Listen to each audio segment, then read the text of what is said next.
Good morning, YouTube world. My name is Joshua Coates, and your overnight success story, and this is the Baby J Show, season 2.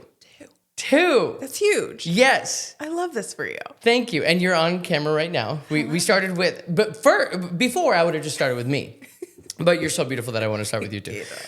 Today, and now I'm going to switch to me. That's you.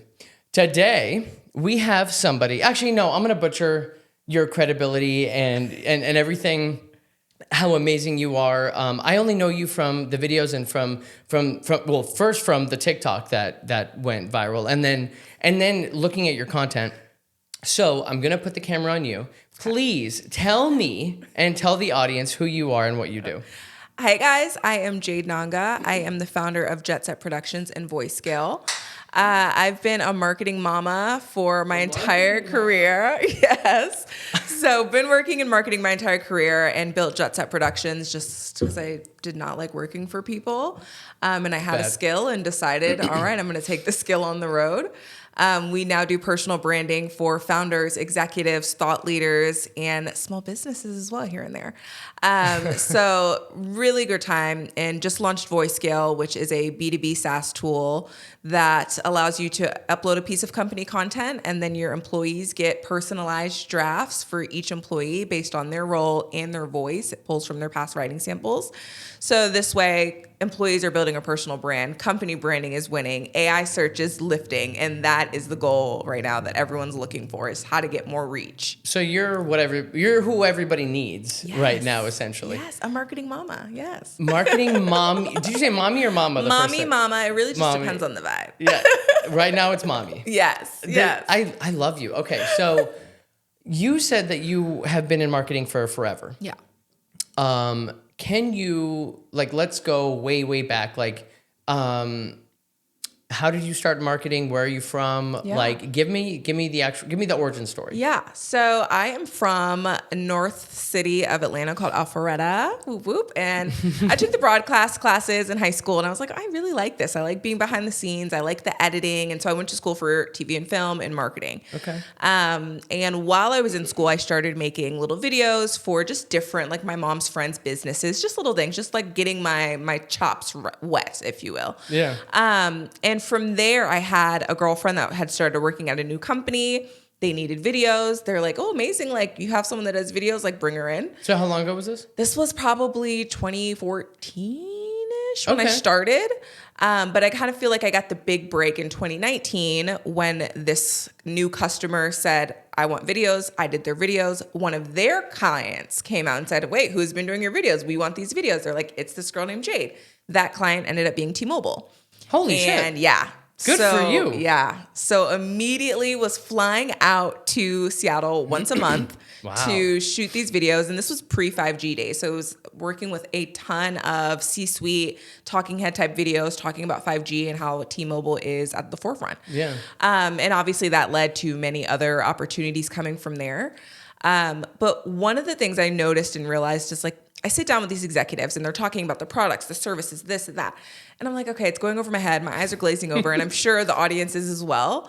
But then we'd go out to lunch or dinner, and they were so interesting and so dynamic. Right. And they had so much more to say. And I'm like, now this is the personality. Why didn't you, why weren't you that person whenever we were sitting down and we had the cameras on or whatever it was? Yeah.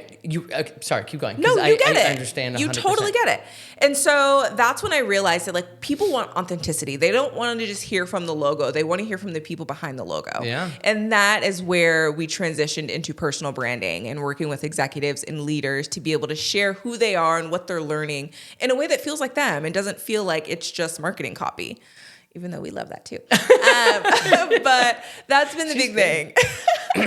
So that's kind of where things started. We do have an audience member. Please shout her out real quick. We have Samia Kohler, the founder and CEO of Sphere, the #1 SaaS tool that all event venues need to have, use, and you need her in your back pocket. There. That's me. Yeah. Hi. Beautiful. Gorgeous hair. Baddies very only. smart. Yes, baddies only on the group. Yes, we have events mommy and we have marketing mommy. That's incredible. Yes. Man, I should give her a mic. No, we'll get to you. Yeah, we'll get to you. We'll get you. Yeah, soon. Okay, marketing mommy. Yes. So there were a couple things that I know that you wanted to talk about today. I'm going to give you the floor. Where do you want to start? Because like there's a okay, so there's professional marketing. And correct me if I'm wrong, Jade. Yes. Okay, there's professional Jade, and then there's hot take Jade. Yes. So where do you want to start today? Let's start with the hot takes. Let's get that. Let's get that going. Yeah. Okay, okay. Okay. Let's get into it. Okay, so let's start with like this week. Yes. Okay. What have some of the things, or like, what are some of the things that like you've been thinking about that like have been on your mind lately? Okay, so I have the big launch party for Voice Scale happening next week during New York Tech Week. Oh shit. So that has been all encompassing. Because one, I used to live in New York, absolutely adore New York, loved it there, moved here, and have fallen in love with Phoenix as well. But when I get to go back, I love to kind of still bring the same style and pizzazz. I used to host events in New York all the time for my clients. And so now this is a new tool I've built, and I'm really excited about it. And I'm going to New York during New York Tech Week to do this launch and show it to the world. And it's like frightening because they're like, this is my baby that I've built and taken time to think through, and now I'm bringing it out to the public. So that's been all encompassing this week, but also just excited to escape the heat a little bit. I just remembered something. Give me 1 second. Yes. Yes. We're going to go to commercial break. This episode is brought to you by 5 Flash Media. Hey, don't you have an event coming up that you need live video production for? I think I do. Who should I call? You should probably call 5 Flash Media, and you can reach them on all social medias at 5 Flash Media. Okay, I'm going to do that because I heard that they're the best at everything. Anything video. Video, photography, mobile podcasting. I mean, who's doing our show right now? 5 Flash Media. Go to 5 Flash Media on all platforms. And we are back. We're back. Hello. Okay, thanks. So, and what you talked about, here, I'm going to put both of us back on the screen. What you talked about is what I live by, which is the authenticity aspect. Yeah. It irritates me so much. There's a lot of things that irritate me. Okay. Same. But me running out here, I just wanted to make sure that like everything was like going like the live is good and I don't care that people, because like how else are they gonna find out that like what it looks like, what it really looks like to be a business owner or an entrepreneur or somebody who's like hustling to like make their life better. Anyway, It's not all glamour, honey. no, it is not. I have one sweat drip right now. This is not sexy. I don't even feel cute right now, even though she gave me like the cutest. But he is the nicest. cutest. Thank Hello. you. That was very Hello. sweet. Yes, thank you. Well, I'm feeling better now. Yes. But anyway, so please, New York Tech Week. New York Tech Week, next week, happening. Launch event, tons of other events, looking to partner and find more partners we can bring back to Arizona. We did our first Arizona Tech Week this year, and it was a smash hit. But not everyone knows that Arizona has such a robust tech ecosystem. Yeah. Excuse me? I had no idea that this even happened. It happened in April. Okay, so just explain what that is first. So Arizona Tech Week is they call it like a deconstructed conference. So it's over 250 events happened throughout the entire state that week. Different hosts came together. Sounds like Fashion Week. Exactly. That's exactly the kind of vibe. But it's tech. It's geared towards hackathons and pitching and networking and learning and education. Where was I? Where is next year? Next year. Okay, well, no. So, okay, sorry. Well, maybe the marketing wasn't good and they didn't hire you. Yeah, exactly. Anyway. Hello, ACA. So hello. ACA, like I know who they are. But anyway, so many different events were happening in this one event. Yes. So keep going. Yes. So throughout the event, there were pitch contests. I hosted a pitch contest. That's how I met the beautiful Samya. And I hosted lunch and learns, talking to founders about personal branding. I did sponsor interviews for the Tech Talent Summit that Freeway put on. And Daniela Santangelo is an absolute goddess and truly the godmother of tech here in Arizona. And so just incredible connections that people were able to make, but the education, but also that confidence. People don't assume Arizona when you think tech and founders and ecosystems raising, but we really are a little growing, budding budding market. And I'm excited to bring a lot of that to New York as well, as I've gone away. And people are like, what the hell did you go to Arizona for? And I'm like, to build up a whole new market. Yeah, that's really smart. Exactly. Get on the ground floor. So that's kind of been where I'm at this week. Okay, now when I say hot take, Yes. I was thinking more personal branding, like how you had it on your TikTok. Yes. Now that's a great plug. Yes. What you just did. Yes. We know what she's doing. We know she's Marketing good at this. mommy. Yeah. Now, when I said hot take, Yes. you were talking about men. You were talking about pregnancy and relationships. Yes. And that was the hot takes I was talking about. And so I was just like, yeah, because that's some hot takes that like, and it's really interesting because you being the marketing mommy that you are, I know what you're doing. Yeah.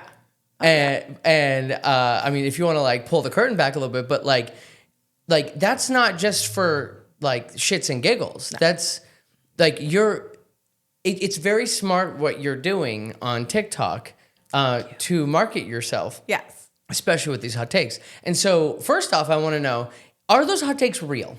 Let's start there. 100%. Hey, because some people... I know some people are fronting for the camera. Yeah. But I genuinely have these typically unnormed thoughts. And I just decided, why not start sharing that? I talk to my clients all the time about be authentic, be yourself, share what you're doing. And it's like, well, I should do that as well. Uh-huh. And I feel like TikTok is just a free place to just like let it loose. Like on LinkedIn, I'm very like buttoned up, marketing mommy, Jade. 100%. But TikTok allows me to just be me and just spew whatever thoughts come into my mind. And so he's talking about this TikTok that went a little viral, you guys, where I was talking about not conforming to societal norms, not wanting to be married again, not wanting to have children, not looking for a boyfriend, not waiting to 60 to retire, not waiting to travel, to celebrate my life, not waiting for any of the things that I feel like a lot of people are waiting for. They're waiting for permission.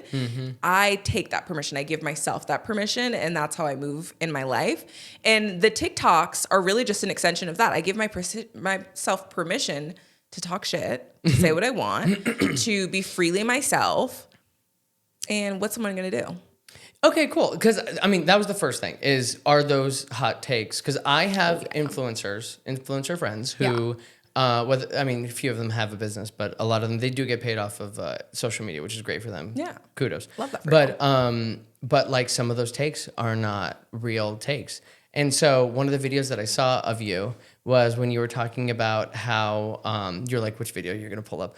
The video where you're talking about how some people are so it's somewhat dramatized women whenever they get pregnant.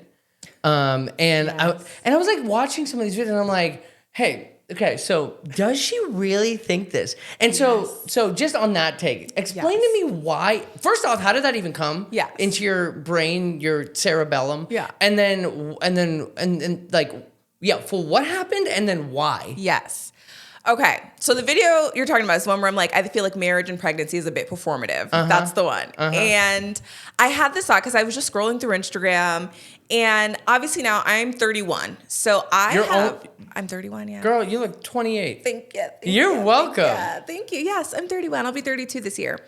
I just turned 32, so yeah. 94 baby. Yes. I love that. Yeah, me too. Period. Yeah, what month? November. Oh, beautiful. Yes, I'm you. May. I literally just turned. Happy belated, I know. sweetie. Thank you, May I 6th. Thank you. I know. I really cute. Okay, keep going. Okay. So essentially, I mean, you know it as well. You're in that same age group where you've grown up with people, you've seen them go through life and school. And I've also just seen a lot of women specifically, like I said in the video, I don't really pay attention to men all that much. So I wouldn't know what's going on in the manosphere.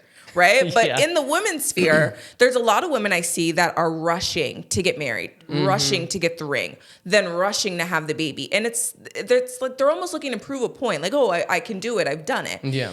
And then I see these same women that begged for this, they get their answer wished, right? Their wish answered, right? Very obsession style. Their job loved. Is Yeah, what it sounded like. exactly. I'm like, but what they got, whatever it is that they wanted. Yeah. And then it's like nonstop complaints at the same vein of like, oh my God, my husband this. Oh my God, my kids this. And it's like, you picked this. This is what you had been begging and pleading and crying for this man to give you. Now he's giving it to you and you're like, oh, well, this isn't that great.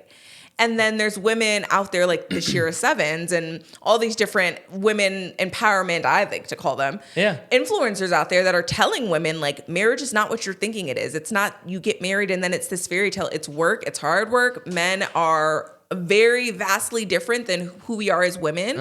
And that does create friction in relationships. Children are not just an accessory. They are another job that you have. And I think people are romantic. Do you have children? No. Okay. Hey, I don't know. I'm learning about you today. I just met you today, but I'm so happy. Kids. I'm so happy that I met you. Kids? But no, I have no kids. Period. That gate is for my cat children. Yes, the cat babies. That's it. Yes, the cat babies. That is it. But no, and I'm just like so sick of it. And it's like if you really would take the time to look into what marriage actually is, it's not just the wedding. It's not just the pictures. So hot take for you: honeymoon. have you been married? I have been married. You have? Oh, well then. See, I was expecting her to be like, I'm not married, but I'm going to talk about this. And I was going to like get. Okay, so yeah, so that's why were I you feel like I can talk about it. I'm now? divorced. Really? I am a divorcee. You're 32 and divorced? Yes. That's crazy. Yes. When did you get? I got married at like 25, and we were married for a year. And honestly, my ex-husband is a fabulous man. Okay. He just was not my man. And I also you were also so young that how did you know what you wanted? 100%. How did you know who you were? Exactly. And honestly, we got married March 1st, 2020.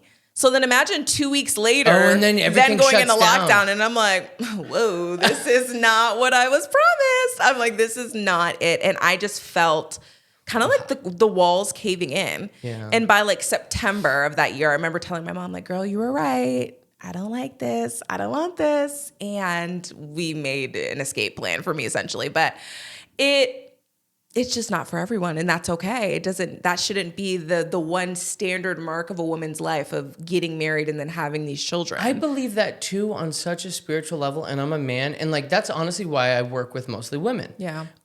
There has been, you talked about the manosphere, right? Fucking hate that, by the way. And I'm a guy. Yeah. Like I get put into this category, and believe me, you're looking at me like, believe me, as a woman, I get put into so many categories, and I'm like, that's not what I mean. But as a man now, with so many idiot men out there, like talking so much shit and so much stupidity, and teaching a younger generation about like just how not to do things, but then like by doing those things, you're teaching those anyway. So because I'm being put into this like. It has been very difficult for me to find men that I can work with that align with my values and my beliefs. And it just seems to be that like women and there are men out there. Right. There are good men out there. There are good men out there, yeah. It's just few and far between, and I don't understand why it is so difficult. But then you talk about the manosphere. I watched that. You did? I watched a little bit of that, and I was horrified. And by the way, we're talking about the Manosphere documentary on Netflix. Yes. And you did make a video about that now that I'm remembering it. And you said, you said they almost got it right. Mm-hmm. They almost got it right. Mm-hmm. What was the thing that they left out? What do you think they left out? I think, yes, you should want to be a provider as a man. Yeah. You should want to be in shape as a man. You should want to have money as a man. Yeah. Those are things any person on the planet should want. But the line that I found that I was like, all right, they've crossed it, is this idea that now because they are a leader or they are the alpha, they get to disrespect and degrade women at the same time. And my thing is like, that is not protection. That's not a real man. That's not the examples that I've seen and what I consider to be a real man. Yeah. Real men respect and honor women. I don't know, they kind of worship women if you think about it. They're honoring women and all the amazing things that we do in the same way that there are women out there that honor men, right? Now, again, there are some bad apples on both sides of the coin. 100%. But the idea is that they're teaching these kind of blanket lessons to men about you're the boss. Don't give a damn what she has to say. You want to have 50 wives, have them. She's got to deal with it. Like, I'm like, that sounds like slavery to me. That doesn't even sound like a prosperous relationship and partnership. Like, what are we doing? What are we doing? And let's tie it back to this whole like entrepreneurship world here. Like, how are you supposed to be in a relationship with somebody whenever you are treating them, like we're saying from a man to a woman, disrespecting them, and yet you want them to what's the word? Support you in any and every way. Like, how does that make sense? Make sense. But again, I feel like these men typically are targeting broken and battered women that have these insane Well, that's the manipulation. That's the aspect manipulation, of it, right? though, But right? it's like, I think it's a piece of it that a lot of women are seeking validation from men and they are willing to do whatever it takes to get it. There's another sphere of that where men are doing the beating physically and mentally sometimes, where they are beating this woman down and breaking down her spirit. So there's multiple layers to it. And you are a very strong woman. Where did that come from? Have you always been this woman? Yes. My parents taught me from day one. Like, words of affirmation has been on my ass since the day I was Good born. for Like you. the constant accolades and the constant exposure to just different ways of life and the confidence that kind of was bred in me from seeing that, honestly, has been the catalyst for me. There's no one that could ever blow my head up because my parents have already done that. There's no one that could break it down because my parents have already built the foundation. That's beautiful. Are they still married? So, no. Really? Yeah. They have not been married for like almost 20 years. Really? I have a stepmom. Yeah. I got a stepmom and. But I mean, siblings. but it sounds like they did a great job raising Oh you, yeah, though. sometimes they speak more than I do. They are still great friends, and I feel like that also has given me such a great lens, but a little bit different lens, where a lot of people, like, parents are divorced and there's hatred and there's all these, and there's no really dissension in our family. So what's the like the most important thing that like has been instilled in you from them, whether mom or dad? Go for it. Whatever it is, everything. I think one of the biggest reasons why people don't succeed, whatever that looks like to everyone individually, is because you just are too scared to do it. Yeah. And to keep doing it and to be seen doing it. And I think And to be criticized doing it. Exactly. And so for my parents, I was just like, go for it. You want to do it? We support you. Have at it. And that builds confidence in a child when your parents are the ones 100%. telling you, yeah, do it, versus the ones that are being like, no, maybe you might be not too good for this. No, my parents were like, hell yeah, get after it. Do you want to do that? Then do it. Literally and that was on anything. And did they give you? And this is just my assumption because they sound like great parents, and they are. It sound Yeah. would love to meet them. They you're gonna meet my parents too. Yeah. On season 2 reunion of because you are, by the way, just so everyone is clear here, this is episode, I know I said it in the beginning, but like I didn't like give it the oomph. This is episode 1 of season 2 of the Baby J show. Like, this is a monumental, like, yeah. So thank you for being the first episode guest. Thank you for of having season me. 2. Yes. I'm honored, honestly. Thank you for saying that. I no, really, I'm I don't even know a better word. I don't know the right adjective. I'm grateful. So, and the reason why I say that, my mother and my father, my father wanted to be a camera operator. Yeah. Love that. Yeah, for the reunion, Yeah. and then my mother was a mic runner. And the way that we do it for the reunions, I run it the same way that I would produce a reality TV show. And so my sister, she runs she operates one of the cameras, sets up the lights, does the confessionals, and oh my God, whenever I edit it, and I promise you'll be one of the first people to show. But anyway, I say all of the mom and dad things for that, but like, with your, like, how do I even say this? And I don't want to lose it. Like, with your parents, there's not a lot of parents that ask it first. Like, is this what you want to do? Right. Okay, then go for it. Right. So that's why I asked, because like Yeah. So I was like, here's what I want. And they were like, here. Or it was like, okay, do you want to try dance, ballet, cheer, this? And it's like, okay, great, we're doing it. So it was kind of both ways. I've always been quite independent, even as a child, and making my own decisions. And that has just been garnered all the way to 32 now.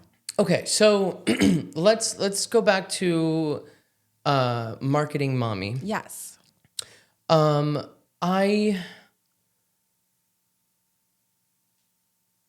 you break down how it sounds like you had kind of like a traditional way of building a business, I believe.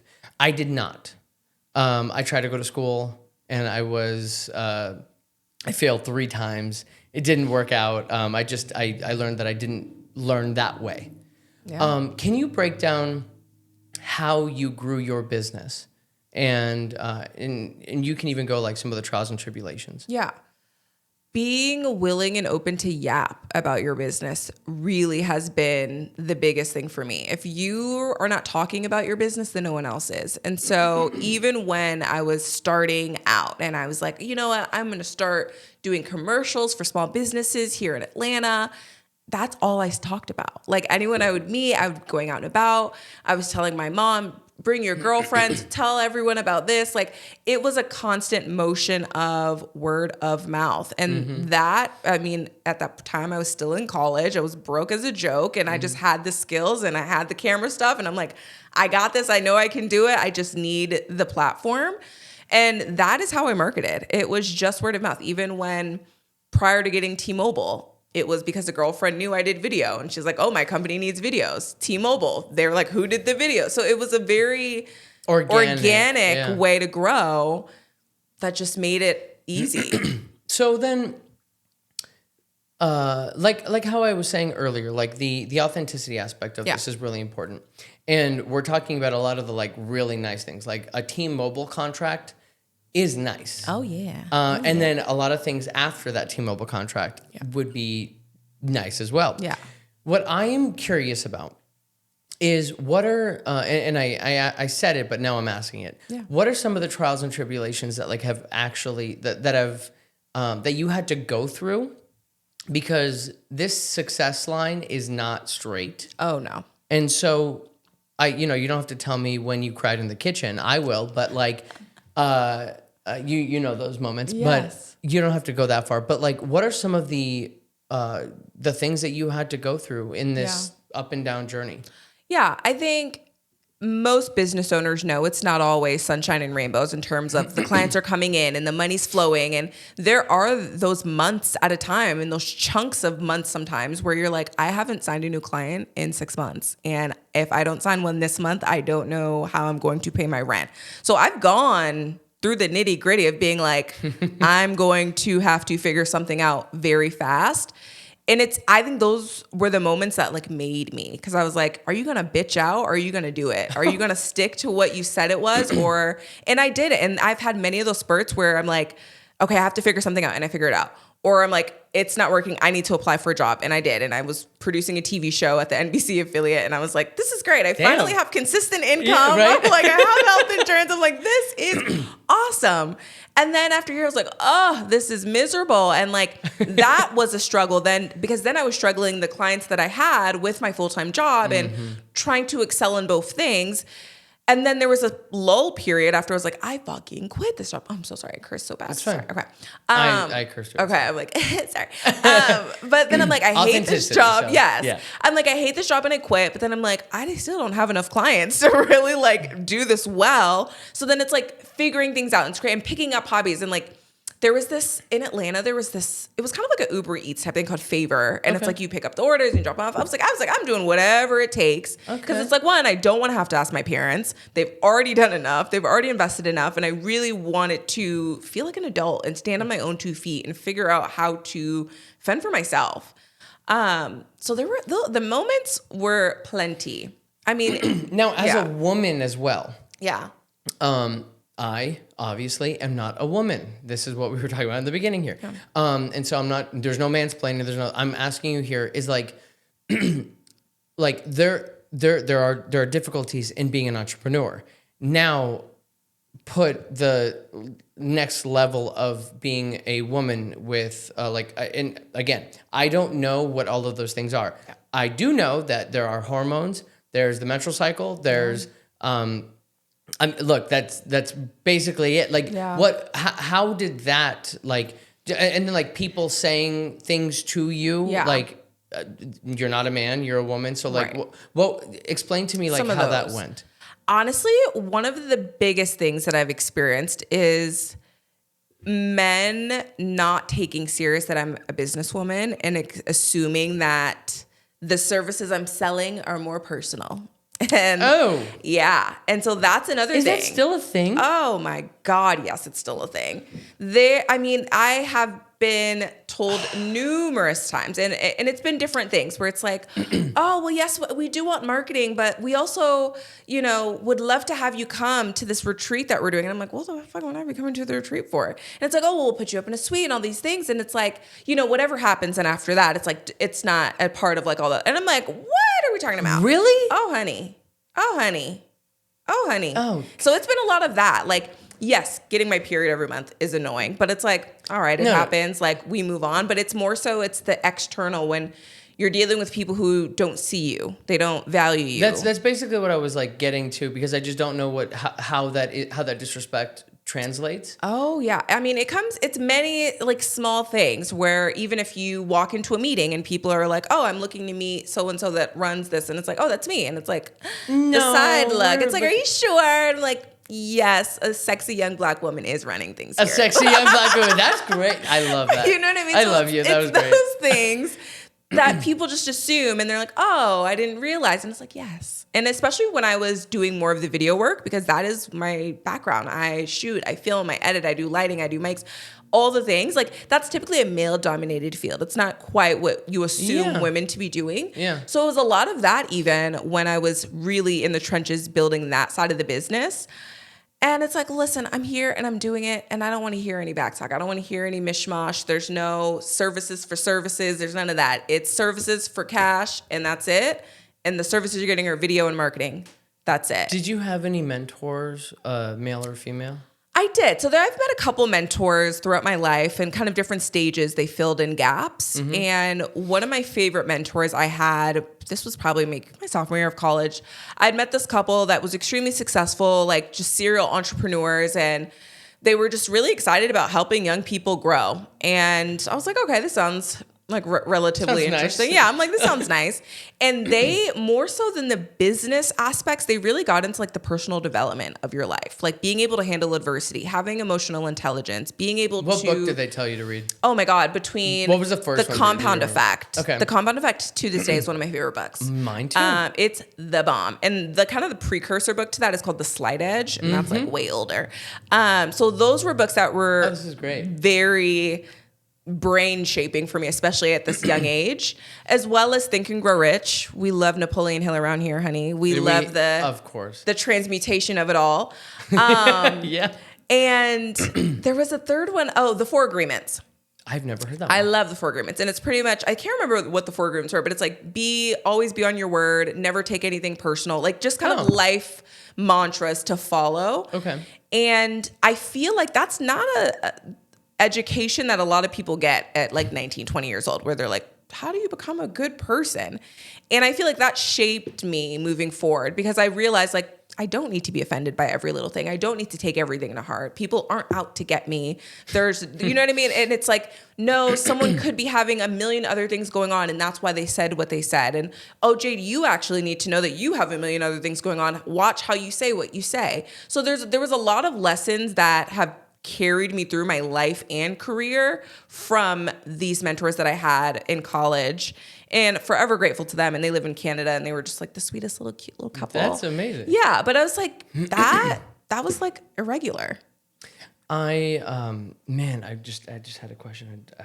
I'm enthralled by what I'm amazed by is I'm looking at you, and like I too, like I wanted so bad to be in, first of all, I wanted to be a wedding photographer so bad. Really? Yeah. And I've started this journey like 10, 11 years ago at this point. I love. I tried to get in to every venue, to everything. I had no money, and I was like, I will give you the rest of my bank account if you could put me on a vendor's list or anything. And they're like, we don't even take money for it. And I'm like, I could. And so there was no, I tried to get mentors. I tried to find people. I then fell into network marketing. Mm-hmm. I didn't, and there's, to be honest, how do you feel about the direct selling industry? We've all had an experience with them. Okay. Hey, I don't know. You got some hot takes, so I just wanted to make sure. You're like, I fucking hate. Yeah, no. And honestly, I was working so hard at 3 jobs at the time where my sister, she introduced me to direct selling, and that's where I learned who Jim Rohn was and Dale Carnegie and John Maxwell and all the people. Yep. Yeah. And then I just got so deep into personal development because I'm like, wait, there's no ceiling? You're right. Like, why did nobody tell me that I didn't have to work so hard to have the life that I really wanted? Right. Then it turns out you do have to work really hard. Very it's just hard. a lot harder than at the job. Yeah. But it never translated. And so I'm looking at you, and it sounds like you went the traditional route, but maybe you didn't go the traditional route. No. I mean, I have a Cameroonian father. So the traditional route, what? Cameroonian, and it's a country in West Africa. Okay, My dad is Cameroonian. very traditional. He had a really well-to-do father, moved to the States to build his own empire here, and That's awesome. My dad is the bomb. Can I ask what the empire is? What does he do? So my grandfather had hotels, bakeries, construction companies in Cameroon, and my dad pretty much came over. I know. This is amazing. Yeah. So really, my grandfather was the first U.S. dollar millionaire in Cameroon. So he was like a big deal. And he died before I met him, but I have gone to different events, like, little Africa scene. And people No, I don't know the little right. Africa I guess, scene. yeah, no. Girl, I'm There's like, an Africa she's scene. like, I want to know the Africa scene. I had an opportunity or there was almost an opportunity to do a documentary in West Africa, and I was so close. So, I was outbid, essentially. Oh, and you would have loved it. It's fire. But, there's pockets of Cameroonians and different Africans all over. And people have known my grandfather, have been like, I'm Jade Nanga. And they're like, Nanga. And I'm like, that's a name. Yeah. That's so I'm like, that, cool. yeah, it's cool. But my dad, being a man, he was like, I'm going to build my own empire. I'm going to go to the States and do my own thing. And he's done that. And my dad has done extremely well for himself. I'm very proud of you, Daddy, if you're watching. Aww. What was the question? That's no. So, and I mean, now we're gonna go down a different road. I'm grateful to know now that like my parents were never. I love them. They support me so much. Yeah. They did the best that they could with what they had. The other part to that is that they were not entrepreneurs. They did not know. My mother knew that it was out there. She actually gave me my first book, and I did not listen to her. And I was the asshole kid who like picked up a motorcycle, drove to California, all of that. I was a rebel. Bad boy. Yes, I was a rebel. And I found my way back. I found a relationship with Jesus Christ. And like I'm back now, but like I was evil. I was bad. And I apologize, Mom, if you're watching this. I'm so sorry. She knows I'm sorry, I think. But they did not have that entrepreneurial background. And so I feel like it matters with the strength that you have, that you embody and that you exude. Because I can feel that fucking energy coming off of you, and I feel like they can, like, whenever they watch this, the aura. 100%. You aura times 1,000.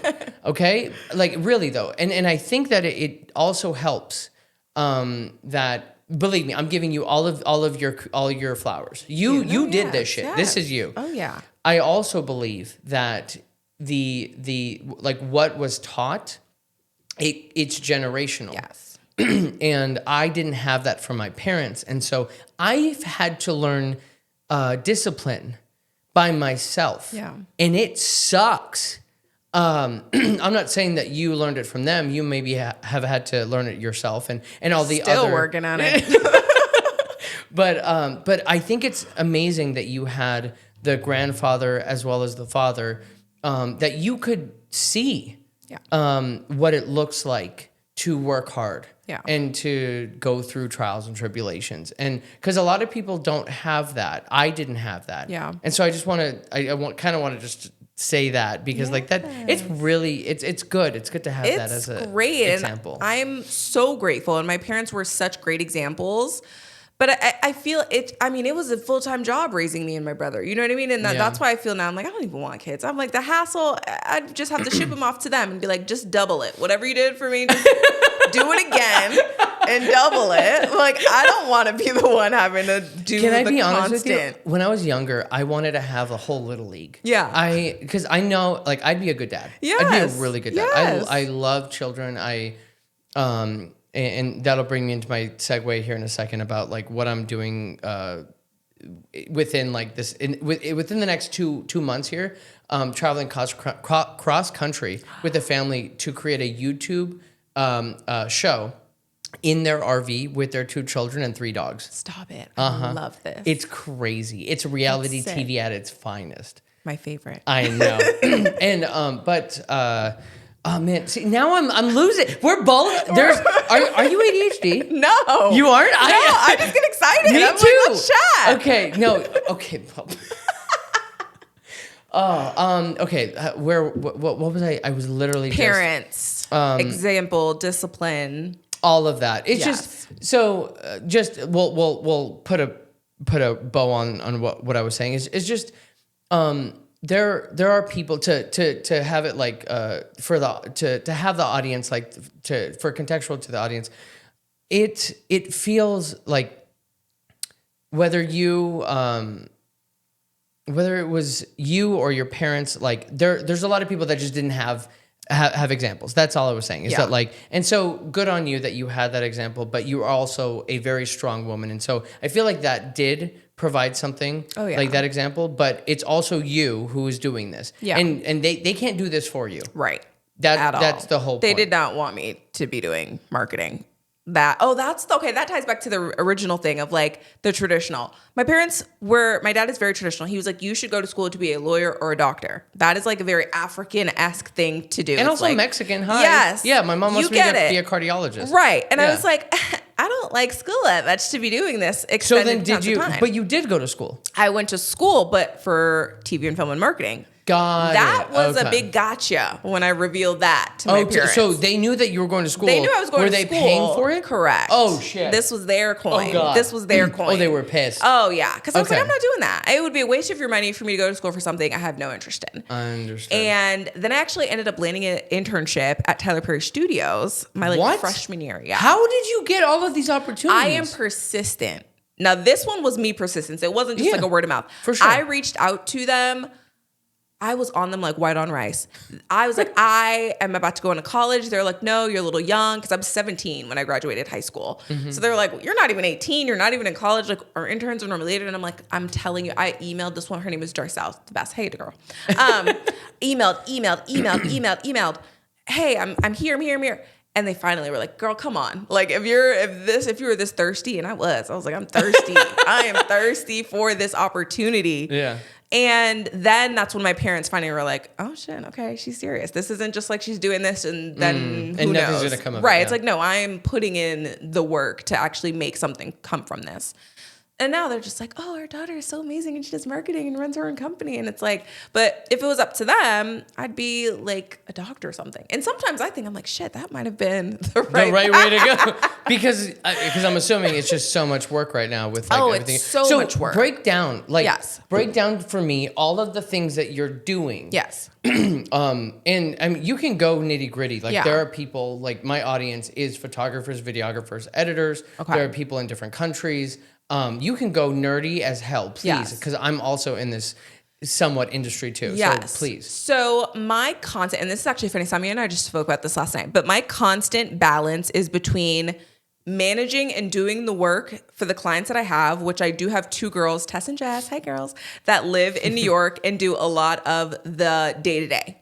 Of editing, like the content. Admin. This is, so we are full service content marketing. So we do everything from socials to emails to newsletters to articles, blog posts, podcasts, and YouTube. Girl, you're what I want to be. Yeah. Well, come on. Can I? Yes. Yeah. Double it. Yes. Please. I'm like, look, I want to learn and I want to help. Please. I got you. This is what I do. Girl, I got you. Girl, because I'm good at this too. I got you. Please. Okay, sorry. But it's busy because all of that requires copy. All of that requires strategy. All of that requires consistent content. So we were pumping that out. So managing, and then of course just the client relationships themselves, right? Where it's like, let's chat and I'm hosting an event and all these different things that are happening. So that's one piece. The other piece is growing more business, right? A piece of me moving to Phoenix was like, you know what? Like I already have a good foot in New York. I should get a good foot in Phoenix. So now it's building a new market up around in a more emerging market that's wasn't quite as ready as New York was. So it's a lot of that. So I'm doing a lot of talks and lunch and learns and education on personal branding and content marketing and what it can do for your business and how it can impact you, etc. And then the other piece of that is that now building this new B2B SaaS tool that I vibe coded in like 2 weeks and doing the marketing and all that for that. So I have a VA that I'm working heavily with on that piece because there's just not for those who don't know, a VA is a virtual assistant. Yes, I have a virtual assistant. So managing all of those buckets on top of my social life. Like I want to be outside. I want to be with my friends. I like to be out and about. So much. It's a lot. And top of then, eating protein and going to the gym. I mean, it never ends. And then travel. And then do you have like a significant other?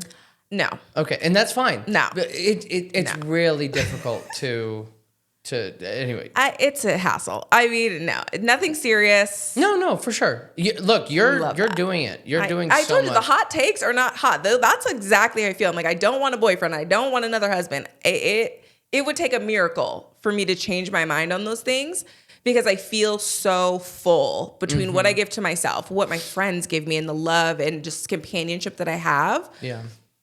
And yeah, we'll leave it at that. So I remember what I was saying before after, I don't even know how that whole ADHD thing happened, but essentially what I was getting to is that like, I wanted to have a whole little league. I wanted to have all these children. And then like, I thought that with the way that the world is going, I thought that like every generation, like there was a point a couple years ago where I'm like, oh, every generation feels like the generation before or the generation after sucks, right, or whatever.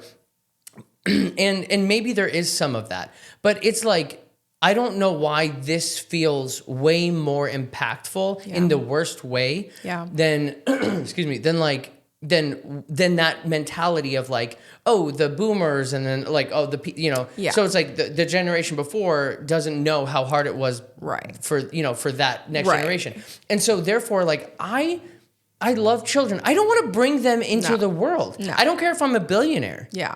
Like, well, that's the thing though. Like, then what kind of responsibilities do I have as with the world going to shit as it is? If I'm a multimillionaire or a billionaire, and then I have just one child, and I'm not giving them enough love or all the things, So that's why I was just and I brought that back up because I was like, there's like your grandfather with all the things that he did, your father. And then you, and then now, like with how you're like, I don't want to have, I love kids, but I don't want to bring kids into this world anymore. No, and I think, like you said, the argument that all generations have felt that the generations following them are like, oh, they're the worst. But I mean, for instance, millennials got heat for being lazy and tech, but it's like, sure, that's one piece. But I think now the next generation, it's not about any characteristic of that generation. It's like, what type of world would we want these kids to live in? It's not about them anymore. It was about the millennials, right? But it's not about that looking forward. I'm thinking about if people are out there after children, I don't want to bring one in here to make them a target. You know what 100%. I mean? If countries are getting bombed and travel is being restricted and rights are being restricted, it's that. Like, so it goes so much deeper than just like, well, millennials are lazy and the next generation just like, haha. Like, it's like, no, what we're bringing them into is not ideal. Yes. Like the literal laws that are being stripped away, the rights that are being stripped away, the global warming, and then that people think is not real, right? And then like, how am I supposed to bring children in? And mind you, I believe this is the same for you. I'm going to work so fucking hard, so that way I create the empire, that I deserve. And here's the other part that like I know my parents do not want me to do anything for them. Like they love me and they support me, but it feels like it is on my shoulders to take care of them. Yes. My father just beat cancer. My mother, I know. I'm so grateful. He didn't tell me until until he almost beat it all. And he I'm like, needs a spanking. well, for okay. that. To be fair, he told me in the most. I'm not book smart. Okay, so he told me in the most book appropriate. Doctor words that he's like melatoma, and I'm like, oh yeah, you have that, okay. And that was a couple, and he's like, I told you, and I'm like, no, you did not. You did not tell me, me. You told. Were just saying words. Yeah. Anyway, so love you. He beat it. I love you. Yes, good job, Dad. Let's go. Yes. But mom still has health issues, and so like they can't. This is let's tie this all back here. This is why I'm doing the podcast. Or excuse me, this is why I started my business doing the podcast and all that, because like I can sacrifice, I can risk more than they can. Yeah. They are not asking me anything. Right. And I think this is usually my last question, but I want to ask it now. So with everything that you're doing, I'm going to tangent and then come back. I just was told by another videographer who's pretty big, and I'm not going to say any names, you're welcome, that they're mad at me for doing a podcast for free and cutting up clips for free and giving it to the guests because they charge for podcasts. I mean, you would know. Yeah, I do know. And so they're like, why would you do that? You're undercutting the value and doing all of this. Now, the reason why, so you're then, okay, well then why the hell would you do that? One is because the way that the world is going, and I want your take on this too, with AI and everything like that. Yeah. I believe it is most important for somebody who is in a field such as ours to build a personal brand. Right. Because no matter how big AI gets, you can still have your personal brand be who you are. And if people like you enough and people trust you and respect you enough, then they will go to you. Yeah. And so therefore, having a show, having a way and a means of being able to help others. Now, the other part to that's the selfish part, the selfless part of doing it for free and giving the clips and doing all the things is because I said this on a TikTok today because it pissed me off about this. It's like people who maybe did not have the support like you, or like me, really, and they know that there has to be something out there that they should do. It feels like they're going up like a very steep hill with a huge boulder that they're pushing, and the higher the prices of gas, the harder it is for childcare. You pick the thing that's happening to that particular person. It just feels like it's getting heavier and heavier, and it's harder and harder to push the freaking boulder up the mountain. Is what it feels like. And so, if the only thing that I can do, because I have all of I'm not relying on this for financial income. Right. If all I can do is help a small business, give them some clips, so that way they can maybe put $20 or $50 and make an ad on Facebook, and that video could then get them 3, 5, 10 more clients. Right. That's what I want to do for the community. Right. That's how I can help. Yes. I'm not a billionaire who I can I would love to give you money. Same. And I would love to give you money. I'd love to take it. Yeah. You know what? Me too. But if I had the money, I would love to help the community in that way, but I don't. So this is the way that I can. So my question for you is, and you see how passionate I am about this. So my question for you is, how are you giving back to the community? What are you doing that it could be personal or it could be business? How are you helping the community? I think one, podcasts are community. So I love that you feel so passionately about that, because that's exactly what you're doing. And I think people that are charging for podcasts, I think that's preposterous to me. I think that's crazy, because I think podcasts are supposed to be about bringing people together in an easy, meaningful way. Find another way to make money. I just don't love that idea. So what you're doing is the community piece. Personally, I do host a podcast. not nearly as ornate as this, but we do talk marketing and we yap marketing. I have to look at it. Yeah, let's take a look at it. It's pretty low-key. Anything crazy. But the other side is that I love in-person events. So that's my jam. I love hosting events. So I host an event every single month for my clients, for potential clients, for friends, for partners, ecosystem, people in Phoenix. I was doing it in New York. I love hosting events. That's one of the biggest ways. Also, moving to a new place, you're like, oh, how am I going to find community? I believe you build your community and you build that by inviting the people who align with what you're doing and you continuously bring them out. And my events are completely free as well. I offer free charcuterie and free champagne all night. Excuse me? Yes. Because that's Get community. me to the next one. I got you. Thank you. But that's community. So for me, it's about bringing those people together that you'd love to partner with or chat with or become friends with in a way that's low stakes and fun and easy. And then in terms of just kind of like my own thoughts, so I went to a magnet school in Atlanta and loved my experience there. And I actually sit on the board of a charter school here in Arizona called Zenith College and Career Prep. Wow. That is another thing for me that's very exciting because I loved my experience of my charter school. It felt like High School Musical. It was just so vibrant. Everyone was doing their own thing, and I was on the cheer team, and it just was a movie. I felt like this high school experience I had. And I love the fact that what we're doing at Zenith is really about giving students in underserved communities, specifically Maryville here in Arizona, the opportunity to get the career prep or the college prep and giving them the options that they might not have otherwise. So that's another way for me that I'm like, you know what, I can't just talk about these things that I believe. It's there needs to be action behind it. And I love being on the board, and it's work and it's hard work sometimes, and there's a lot that goes into it.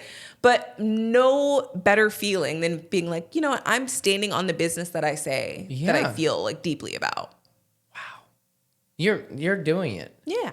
Is there you're so cute. Is there what is we're gonna wrap up here. But I want to give you the opportunity. Yeah. What is something that that's on your heart that you would like to say either to, it doesn't matter if it's to my audience or in general, that you really feel strongly about? So many things. You've seen the TikTok, so many things. I think at the end of the day, everyone needs to become someone that's unpunishable, men and women. And not in the fact that you get to do whatever you want, but I think people are holding themselves back from so much fear.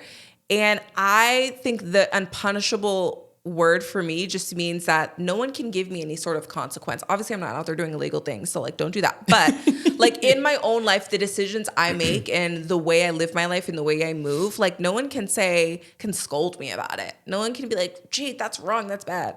What? This is my life that I've curated and crafted. And I'm going to do what works for me always, whether that rubs people the wrong way. I'm no people pleaser. That is something I hope everyone heals from if they are, because it is, who are you pleasing actually? Let's be real. Yeah. If you're not pleasing yourself, who are you really pleasing? So I just think the idea of just become someone that is unpunishable, make your decisions, stand on them, stand firm on them, go for what it is that you want, and don't stop until you get it. And being open to the pivot, right? Things don't always look exactly in the end what you were expecting at the beginning, but being open to pivot is one of the biggest things that I feel has given me success. I didn't realize I would be doing personal branding and these other things, but when the opportunities come, go for them. Don't be scared. And that's the biggest thing that I love telling people when I'm out and people ask questions or I mentor, whatever, go for it. Be unpunishable. Be feverish on the things that you're passionate about. Ask help when you need it. Be open to the pivot. And that's it. That's beautiful. Are you writing a book? No. You should write a book. Oh my gosh. That's called Unpunishable. Unpunishable. I've not heard There's of it. Yeah. Well, no, really. An author? Why not? Me? Pivot. I'm open to the pivot, honey. You say it's great. I would love to, actually. I would read that book. I love that. Yeah. Some people have said, well, we can talk more off camera about the other things that people would like me to write a book about. That's totally fine. She does not want to say it. There's so many things, but it's just dating and relationships and all the things, and got to be unpunishable even in relationships. That's beautiful. And obviously you know what the title of this YouTube, of what the what the podcast is going to be for you. Yes. No, that's beautiful. I don't have enough time to ask you all of the rest of it. So what I will do is I will invite you to the reunion. Yes. And like I said, you're going to come, and I'm going to subtle plug this, but it is. So, you've read some of the comments in that TikTok, and it's growing still. Yeah. And there have been over 350 people who submitted the application, and I want to get to as literally all of them. Yeah. And one of the things is like those people. I have been okay. Actually, hold on. We're not stopping. Oh, damn it! So in-person events. Yes. So this. I shoot like my company, Five Flash Media. Like Yes. I do live event media. Like Yeah. that's one of the biggest things that my company and my team does. And so, first off, having done my first event myself Yes. for the reunion, holy shit, that sucks.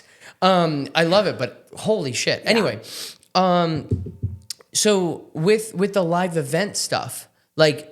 Did you just jump into that? Like, how did that even start? So my mom's the events guru. My mom's been, Of course she yes, my mom has done the events for the C-suite team at Equifax for as long as I can remember. Yeah. So events is in my blood. My mom can host an event down to the ground. Really? And that's just always been something like we've done together. I've always helped, and I've seen how it works in the flow. So it's just natural. And for me, I think versus running ads, I like hosting events because then it's like, let's just bring people together.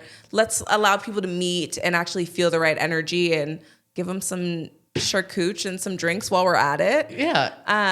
And that's powerful. why, and that's why, like, with just if you think about like that comment section, it's an array of the craziest kind of people. Yes. And obviously, like there are other TikToks that go viral for like for vendors, for events, for only girls events, Yes, and like yes. and oh dude, I'm watching all of it. I wish I was a fucking girl for most of these because it'd be so cute to go to these. I mean, I've been to whatever, it doesn't matter, but when for that reunion, it was all of the people who would never be in the same room together. Yeah. Were all together in the same room, and like they would have never met each other. Yeah. If it weren't for that. You're the connector. Well, you are too, and that's why she's saying it because that. You get it. Yeah. We're here. Yeah. We get it. No, okay. See, again, I could just keep talking. I need to shut this down. We both have things to do, and we will have off camera. I want to talk to you. You Yes. are beautiful. You're amazing. Tell them where they can find you. Find me. I'm like a LinkedIn girly down bad. Yeah. So Jade Nanga on LinkedIn. Yeah, that's where all the You gotta needs teach are. me that. That LinkedIn is. Yes, You gotta everyone teach needs to me. be. Get that LinkedIn presence, guys. That is where the inbound flows. 100%. Yes. Okay, well, beautiful. All right, well, we're gonna stop right now. My name is Joshua Coates, and you Overnight Success Story. This was the episode 1, season 2, with the amazing Set Jade. Yes. Thank you guys so much. Have a good day.